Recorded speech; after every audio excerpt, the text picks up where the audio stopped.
nesse elenco do Flamengo. Opa, esse sim. Obrigado pelo gancho, viu, professor? Arthur, lá não farta nada. Nas suas aulas lá na universidade, suas aulas de jornalismo, eu tenho certeza que você já deve ter citado ou explicado o que é um gancho. Sim. Né? Então você acaba de me dar um gancho. Você falou de fartura. Aí, olha o Tite aí. Que fartura de bons jogadores tem o Tite. Ontem usou 2, Gabigol e Bruno Henrique, históricos, que vêm sendo reservas. Temos o Tite falando? O homem da fartura? Pode colocar aí. Nós temos um grupo muito forte. E a utilização das oportunidades, a concorrência para que eleve o nível técnico da equipe, que fez um grande primeiro tempo. Segundo tempo ela oscilou. Mas ela fez um grande primeiro tempo. Poderia ter feito mais. E nesses atletas todos disputando posição, mas com nível técnico alto. A necessidade hoje da gente jogar bem e vencer e pontuar e retomar pontuação dentro do Campeonato Carioca. Então, essa pré-temporada e todos esses jogos, ele teve essa importância. Como uma mais, eu vou me permitir. Quando a gente toma gol, a gente fala que está desequilibrado. Quando não se dá nenhuma chance ao adversário, como nós fizemos, ela tem que ter o reconhecimento. Futebol é equilíbrio. A ação defensiva é fundamental para te vencer o jogo. No ano passado nós sofremos em relação a isso. Nós temos que ter essa consciência de recomposição rápida para não dar chance ao adversário. Seja ele o Sampaio, seja ele o Orlando, ou os próximos jogos que possam vir. Daí, Eugênio Leal, o Flamengo finalmente jogando em solo brasileiro. Ainda não, na verdade já vinha jogando, mas com seus garotos, né? O campeonato estadual, agora já com muita gente. O primeiro jogo, que foi em Manaus contra o Audax, ele botou o time principal, depois se mandou para os Estados Unidos para fazer lá aquela pré-temporada lá com jogos amistosos lá. E aí deixou os garotos jogando o Campeonato Carioca, agora voltou ontem. Não dá para dizer que foi exatamente o time titular do Flamengo, porque, por exemplo, Gabigol e Bruno Henrique não são titulares hoje, ou não vinham sendo, nos amistosos de pré-temporada, nem naquele jogo com o Audax. O Éder jogou na lateral direita, e por aí vai, né? Mas, de qualquer forma, foi um time muito forte o que jogou ontem, muito forte. Você tira Pedro Cebolinha e bota Gabigol e Bruno Henrique, tá bom demais, né? Mas manteve meio campo, né? Com o Pulgar, com o De La Cruz, com o Arrascaeta, com o Gerson, que é a base do time. A base do time está muito ali, né? Esses 4 se entendendo em termos de movimentação. E o De La Cruz é um jogador muito especial. Aquilo que a gente já falou tudo dele aqui, né, Abel? Ele está começando o ano já mostrando isso. Não espere um De La Cruz aberto pela ponta. Ele vai voltar para buscar a bola. Ele vai ajudar a recuperar a bola. Vai construir jogo desde o início. Vai chegar na frente. E vai deixar o Arrascaeta livre para ser aquele cara ali por trás do centroavante. E o time só tem a crescer com isso. O único porém do Flamengo tem sido o fato de que ele cria muitas situações e não está convertendo tanto quanto ele poderia. O início de temporada e tal, é verdade, mas assim, esse jogo de ontem poderia ter sido uns 4, 5-0. Já no primeiro tempo, no primeiro tempo. E ficou bem abaixo na questão de conversão das oportunidades. É claro que o mais importante é você estar gerando as oportunidades, mas se isso se repete em momentos decisivos do campeonato, pode ser prejudicial para o Flamengo. Agora, o time está mostrando que tem um caminho muito bom para trilhar aí, tecnicamente falando. Uma equipe muito, muito forte esse ano sob o comando do Tite. A gente falou em fartura, né? Não é só fartura de nomes, fartura de esquemas que o Tite pode utilizar. Nos Estados Unidos ele fez muito isso. E o Flamengo joga quase uma Copa do Nordeste ou Copa do Norte e Nordeste no Campeonato Carioca, né?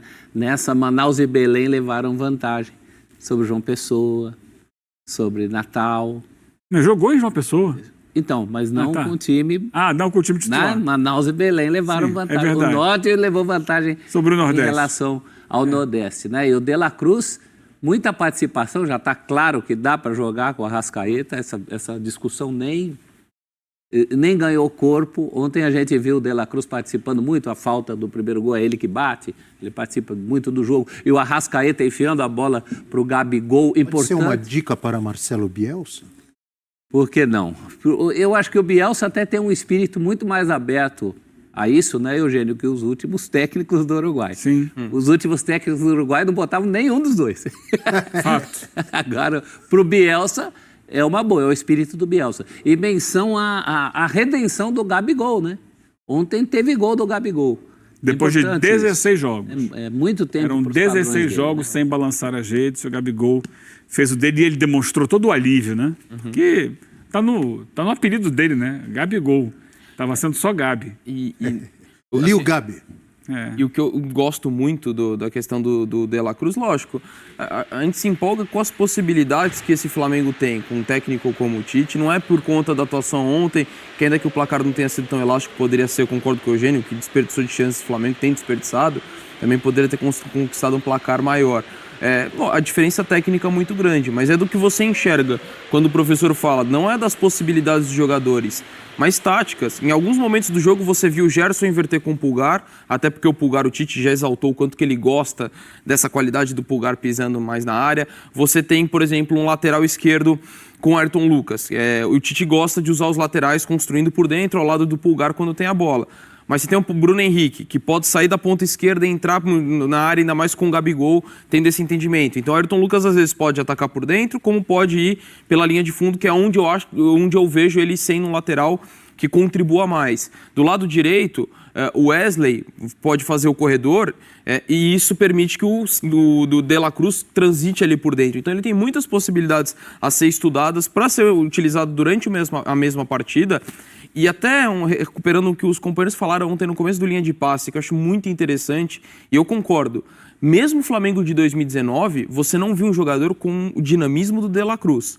Então, um cara assim, na questão física, não necessariamente no posicionamento, aberto pela direita, até porque a gente falou da versatilidade que ele oferece, mas ele é um cara com a entrega sem a bola, o quanto que torna o time mais móvel, que mesmo o Flamengo mais vencedor, a melhor faceta do Flamengo, não tinha um cara com essa característica, e ele oferece isso. Então, é um cara que eu tenho muita expectativa em relação ao futebol brasileiro nessa temporada. Olha aí pra você. Aproveitando então a deixa da tela do desempenho dele contra o Sampaio Corrêa, que pra mim foi muito bom. Do programa conversava com o nosso editor-chefe, o Leon, sobre isso. O Vasco jogou em Uberlândia, o Flamengo jogou em Belém, jogou em outro assim. E aí... Vasco em Brasília. O Vasco em Brasília? Ontem em Uberlândia, mas ontem em Uberlândia. Não gosto muito, tarará, perde um pouco a característica, se é o Campeonato Estadual do Rio, tal. Mas se você sair um pouco aqui da nossa casinha, o outro dia transmitimos, inclusive, um Barcelona e Real Madrid, jogado onde? Na Arábia Saudita. Guardadas as proporções, não é a mesma coisa? Eu acho que quando promove o espetáculo... E o Barcelona e Real Madrid foram atrás de quê? Dinheiro. De dinheiro. Por que os nossos clubes aqui não podem ir? Talvez não estejamos tão habituados, mas, gente, isso acontece lá fora também. Situações diferentes, né? O que me preocupa é o prejuízo técnico. Num campeonato brasileiro, por exemplo. Não, isso eu sou contra. Né? Que um clube vende um mando pro time A, estadual? faz jogo duro em casa com o time B e vende um mando pro time A, às vezes até num lugar que o outro time tem mais torcida. Porque aí é complicado. Eu concordo com os dois perfeitamente, e vocês vão concordar comigo, é que é o seguinte: o campeonato estadual é uma pré-temporada. Exatamente. Então, esse é o ponto. Olha, quantas e quantas vezes a gente já não viu os clubes fazendo amistosos de pré-temporada pelo interior, Brasil afora e tal. Então tem que ser encarado dessa forma. Até de outras modalidades, agora, basquete, por exemplo, NBA. Domingo tem Flamengo e Vasco. Aí vai ser no Maracanã. Porque aí você já traz o campeonato para um outro nível. Faz sentido que seja do Maracanã. Faz sentido. Aliás, é a reabertura do Maracanã, né? Que estava, mais uma vez, mexendo lá no gramado, com um grande clássico. Tanto que Vasco poupa jogadores, Flamengo poupa jogadores, pensando no jogo de domingo, porque aí é o primeiro grande momento do Carioca. Até aqui, café com leite para todo mundo. Aquela brincadeira ali, vai e tal. A partir de agora, o campeonato começa a chegar numa fase, num estágio em que você vai começar a olhar para a classificação. O Vasco está fora da zona de classificação. Opa, tem que começar a pontuar agora e tal. Porque não vale muita coisa estadual, mas fica fora das semifinais. Então, O no Botafogo mínimo, ficou ano passado, né? no mínimo tem que estar classificado para a semifinal, senão é burburinho, reclamação, Juiz. etc. Todo mundo já vai ficar de olho, Eugênio e amigos. Pô, qual vai ser a escalação do Tite para esse primeiro grande clássico, Flamengo e Vasco e tal? E eu, assim como você, André, ontem assistia também ao Linha de Passe. E gostei quando eles começaram a debater a diferença cultural ou de hábitos que nós temos em relação, muitas vezes, aos europeus, nesse sentido de, qual é o 11 titular, etc e tal. Até pensei, por exemplo, Manchester City na temporada passada, tinha o Mahrez, que não está mais, Bernardo Silva, aí tem o Haaland, aí tem o Julián Álvares, até os argentinos, se bobear, estão mais próximos da gente, porque reclamavam, o Julián Álvares não joga, tem que ir embora, tarará. Mas lá é normal, né? E o Paulo Andrade até falou, em 70 jogos o Guardiola não repetiu uma vez o time. Tem para todo mundo. Então aqui, por que eu estou falando tudo isso? No Flamengo vai ter esse debate de torcedores, de mídia, de dizer, quem escalou? O Gabigol tá ficando bem, tá voltando a jogar bem, voltando a fazer gol. Vai ficar na reserva? Será? Vai jogar o Pedro? Será que a gente não tem que começar a se habituar, ainda mais quando temos um elenco como esse do Flamengo, de que o cara vai mudar o time, não vai jogar sempre os mesmos? Não é isso, Eugênio? Ele tem que botar todo mundo para jogar, senão ele vai ter problema. O ano inteiro? Botar, E eu já defendi aqui várias e várias vezes que ele tenha 2 times e tal, mas se não tiver 2 times, ele vai girar o máximo possível, porque ele tem material, você não tem perda técnica. Você não tem perda técnica, você tira o Pedro e coloca o Gabi. O Gabi, como parece, né, ter começado a temporada melhor, mais leve, literalmente mais leve, Você defende mais um time para as ágil Copas e um time para o Brasileirão. Sim, defendo isso, tenho defendido desde o ano passado, né? Sim. Mas se ele não fizer essa opção, ele pode ir girando. Então, assim, se eu trocar o Pedro pelo Gabi, a qualidade técnica é a mesma. Se eu trocar o Cebolinha pelo Bruno Henrique, a qualidade técnica é a mesma. Vai ter um momento melhor de um, um momento melhor de outro, mas você vai poder, se você mantiver todos eles jogando, você vai ter sempre, mesmo trocando peças, um time de altíssimo nível. 2 times diferentes, entrosados. Tem o Luiz Araújo, que era titular, perdeu posição com a chegada do De La Cruz, mas você pode botar o Luiz Araújo. Pela direita, ontem jogou o Wesley. Para mim, o Wesley é um lateral / atacante. O Varela é menos. E aí é a opção muito do Tite, né? Segurar um pouco mais o lateral para liberar outros jogadores por ali. Tivemos um caso clássico, amigos e amigas que nos assistem, e eu acho que deu certo e não teve tanta gritaria ou reclamação, que acho, posso estar errado, mas todo mundo aceitou numa boa, que foi Palmeiras de 2018 com o Felipão, que tinha um time para o Brasileirão, claramente, e um time para as Copas, e ele quase chega na final da Libertadores, quando é eliminado pelo Boca que fez os gols lá, o que está no gol do Benedetto, exatamente. Era o esqueloto técnico. E foi campeão brasileiro, aquele Palmeiras. Inclusive, lembra disso? Com o time reserva, praticamente. O time principal Lucas Lima era titular. Naquele time reserva, ele acha o miolo de zaga, ele acha a defesa do que seria do time titular. E uma outra coisa, Abel, nessa mudança de parâmetro, que a gente ainda não se tocou, um time de futebol hoje, para um jogo, ele pode ocupar 16 jogadores. Nós temos 5 substituições. 5 substituições significam meio time. E também tem que mexer na cabeça dos jogadores, né? Porque o jogador brasileiro, também o jogador argentino em alguns casos, reivindica a titularidade, mas quando vai para a Europa também passa a se acostumar com isso. Porque ele entende como as coisas funcionam.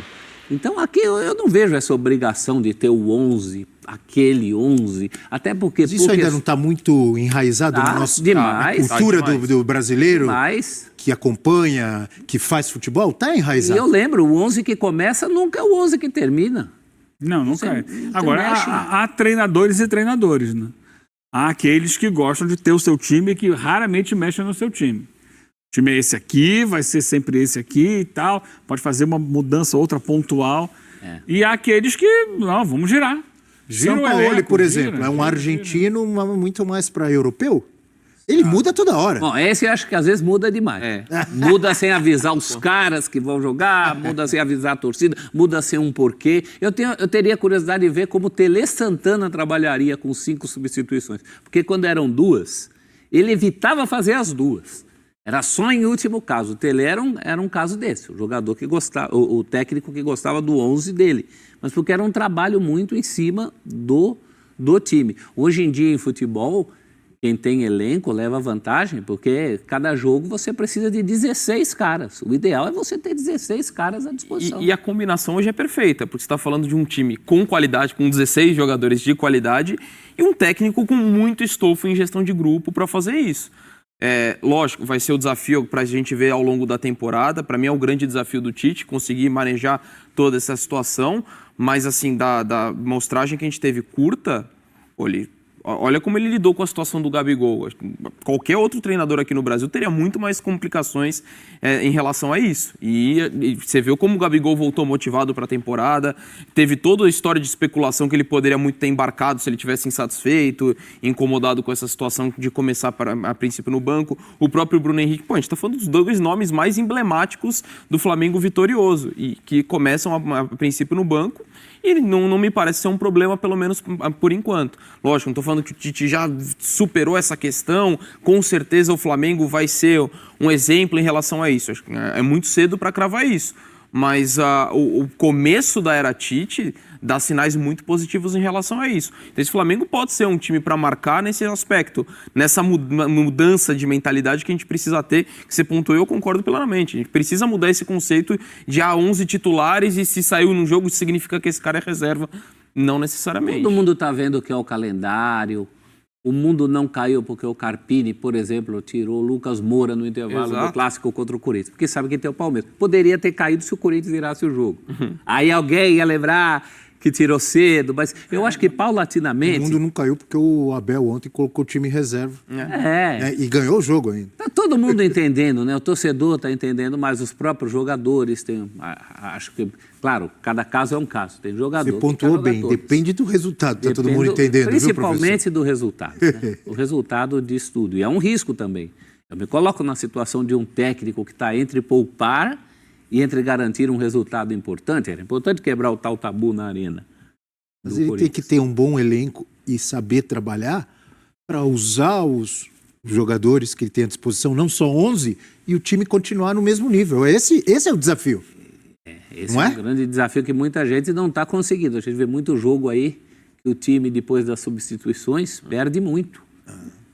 E time forte, né? O exemplo do Inter na Libertadores, para mim, é o melhor deles, né? Você está falando de um time que fortaleceu, competitivo, que até poderia ter ido para a final da Libertadores, mas você percebia que nas mudanças o time não conseguia manter. E na própria Libertadores tivemos o exemplo do Fluminense, que muitas vezes o Fernando Diniz chamava peças do banco e melhorava o time. John Kennedy é um exemplo. Exato.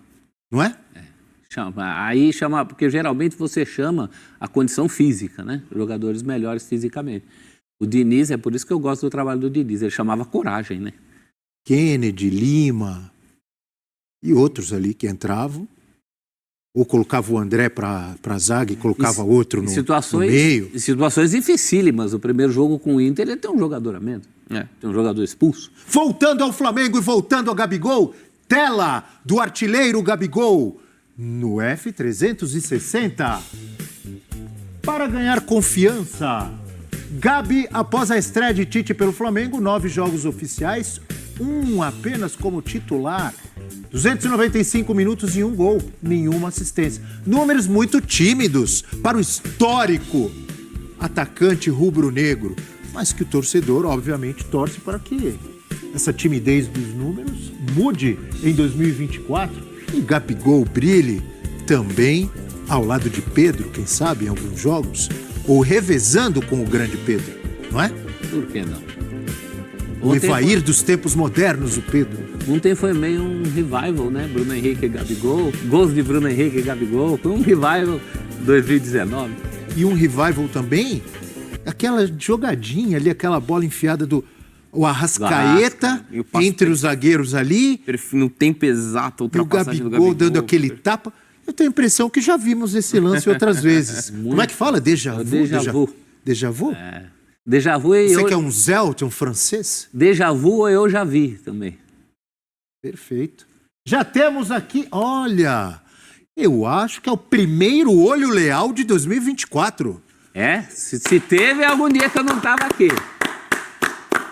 Ou eu estava de férias e teve algum olho leal. Mas... Olha a confiança que a gente tem, já aplaude antes. Seja bem-vindo, Eugênio Leal, com a volta da análise sempre minuciosa do olho leal na nossa tela. Que você já antecipou. Eu antecipei? Já antecipou. Ih, estraguei, spoiler. Você acabou de antecipar. Desculpe. Você falou assim, acho que a gente já viu esse gol. É justamente isso que a gente vai mostrar aqui. Vocês já viram esses gols. O Flamengo, esse Flamengo, tem algumas jogadas assim que ficam meio que marcadas, né? Tem aquela jogada do Gabigol para o Bruno Henrique, que o Gabigol cai na direita, traz para a canhota e cruza na segunda trave para o Bruno Henrique subir de cabeça, não tem? Essa está bem marcada, é característica dessa geração Flamengo. O gol marcado ontem pelo Gabi com o passe do Arrascaeta é mais ou menos uma jogada também marcada já de algum tempo entre eles. Então separamos aqui alguns jogos. Esse aqui é de 2021. 2021, Flamengo Internacional. E a gente vai ver aqui nessa jogada, Arrascaeta vai receber do Bruno Henrique e olho na movimentação do Gabigol, porque é muito semelhante à movimentação e o gol marcado pelo Flamengo. Olha, o Arrascaeta pega, traz, e aqui é a grande questão, né? Diagonal do Gabigol. O Gabi sai daqui e atravessa nas costas do zagueiro para receber o passe que vai encontrá-lo na frente e ele vai na diagonal tirar do goleiro, ó. 2021. Você está enganando a gente. Esse é o gol de ontem. Não, não é o gol de ontem. Saudações rubro-negras, sejam todos muito bem-vindos e muito bem-vindas ao nosso canal Mengão News Oficial. Você que ainda não é inscrito, já se inscreva no canal, deixa o seu like, ativa o sininho de notificações, que é muito importante, pessoal. E rapaziada, comente aí, né, o que você achou, a mídia aí exaltando a equipe do Flamengo, né? E o combate pra valer do Flamengo começa a partir de domingo, né? O clássico aí contra a equipe do Vasco da Gama. E de antemão, pessoal, já quero perguntar aqui pra vocês, né?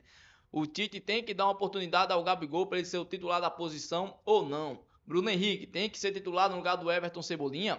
Comente aqui e deixa a sua opinião, que é muito importante. Beleza, rapaziada? No demais é isso aí. Essa aqui foi a nossa informação. Espero que vocês tenham gostado. Pessoal, tem um botão vermelho aí com o nome inscreva-se. É muito importante. Inscreva-se no canal, deixa o seu like, ativa o sininho de notificações para estar nos ajudando a crescer aqui dentro da plataforma. Beleza? E também, pessoal, deixe muito like, amassa o dedo no like aí nesse vídeo pra gente tá batendo as nossas metinhas diariamente. Graças a Deus conseguimos bater a meta de 100 likes no vídeo postado hoje pela manhã, né? No vídeo passado conseguimos bater a meta de 100 likes e nesse vídeo eu conto novamente com a sua ajuda pra gente tá batendo a meta de 100 likes nesse vídeo, beleza? Então deixa muito like no vídeo aí, deixa muito like pra gente bater a meta de 100 likes. Se Deus permitir, mais tarde voltarei com mais informações do nosso rubro-negro.